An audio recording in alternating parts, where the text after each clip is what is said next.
Thank you, Mr. Chairman.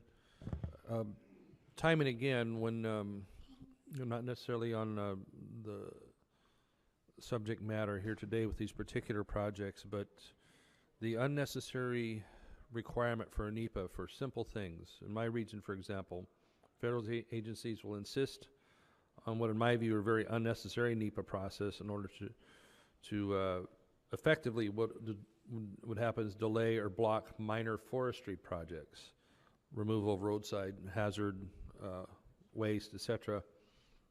Following fires, we're talking salvage here. And so if anybody knows anything about forestry, you have a limited amount of time after a fire to go out and get salvageable timber. Oh, you got to do a NEPA on that. Well, don't you already have enough processes in place for timber harvest plans and such that the NEPA is just duplicative? Simple things, replacing a culvert.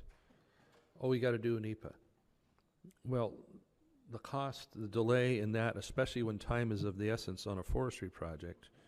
Then you get down to simple usage of federal lands, like Forest Service has a new requirement in our neighborhood up there in Northern California on something that has no impact on the requirement. That would mean, in quotes, the environmental effects of over-the-snow vehicle use, snowmobiles. We have to do a NEPA on that now for riding on snow when it melts, doesn't touch the ground. So, you know, coming back to Mr. Collier's issue here, and I'd like you to expound on what you were saying to Mr. Costa for a little more if you wish. Did you expect a smooth process with this ahead of time before you dipped your toe in the water of this in contemplating a project, or did you expect rough going with all the different alphabet soup of agencies and ideas of how to proceed?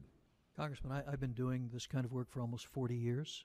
I spent 3 years in the Clinton administration working on exactly this kind of stuff. I knew this was going to be a very difficult project to move through the administrative process. What I didn't expect is that we wouldn't be allowed to file a permit. It never crossed my mind that for the first time ever, someone in America would invest $750 million to get ready to go into permitting and would be told that they couldn't do it. So that part surprised me, shocked me.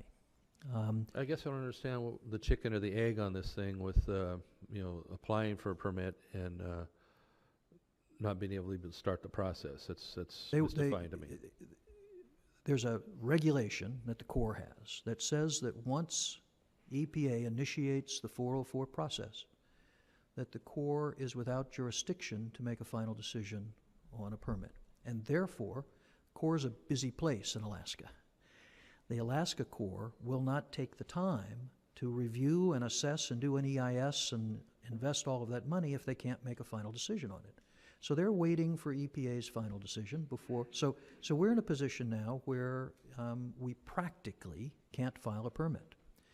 We could have filed a permit before, but there are a lot of issues that go into this permit decision. The first one is, this is not just one project, this is a number of projects. There's going to be a power project, there's going to be a port project, there's going to be a mining project, there's going to be a road project.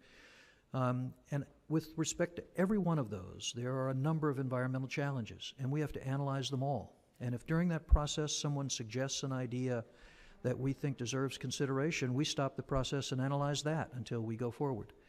The second thing that you need is investors to move forward.